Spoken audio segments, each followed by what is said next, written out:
Olá, amigos e amigas, estamos aqui para mais uma resenha e mais uma resenha de um livro que fala do Flamengo, por isso que eu estou trajado com o manto sagrado e dessa vez eu vou falar de Flamengo é Puro Amor, de José Lins do Rego. O José Lins do Rego é um dos principais autores brasileiros, né? Ele escreveu obras como Menino do Engenho, Fogo Morto, ficaram muito conhecidas e escreveu mais de 1.500 crônicas sobre futebol no Jornal dos Esportes. Então, se quer saber um pouco mais sobre Flamengo é Puro Amor, acompanha com a gente essa resenha. Vamos lá?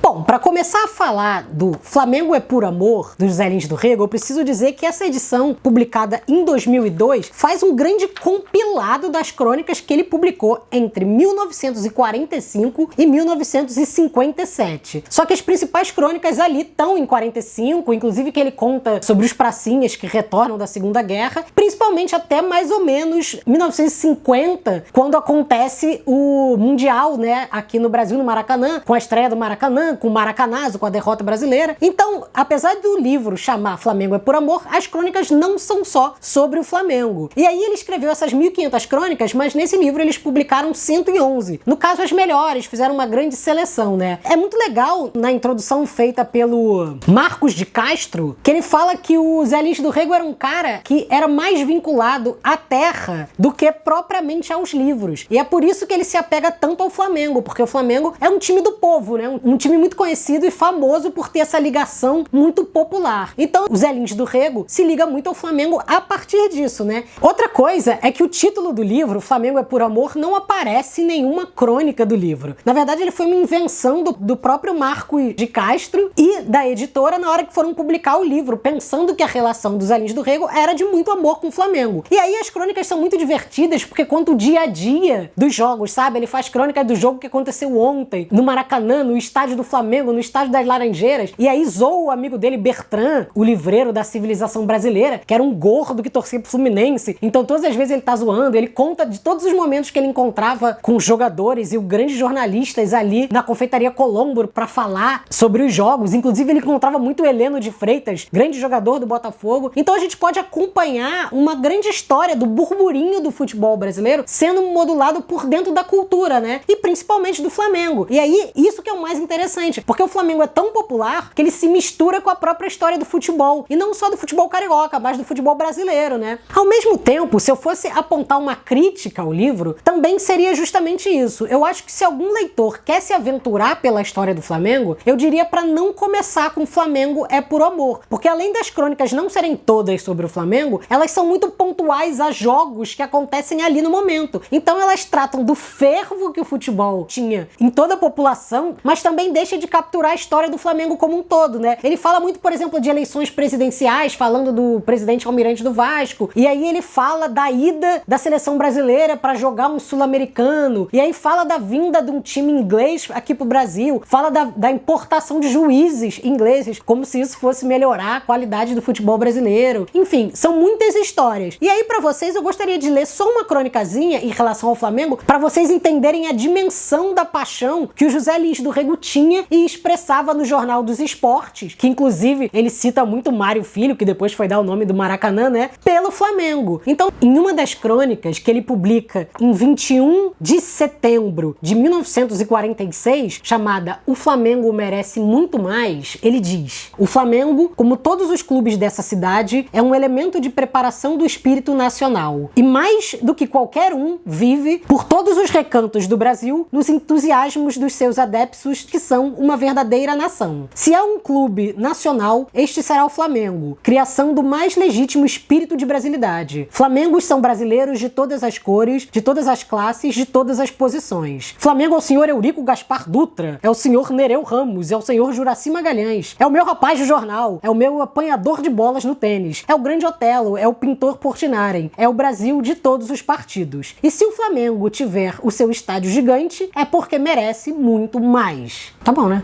Vai acabar. E essa foi mais uma crônica aqui pra vocês sobre futebol, e dessa vez eu falo de Flamengo é Puro Amor, de José Lins do Rego. É muito interessante para conhecer um pouco do futebol brasileiro na década de 40 e 50, a partir da visão peculiar de um grande escritor nacional, né? Flamengo é Puro Amor é a dica literária futebolística de hoje. Até mais!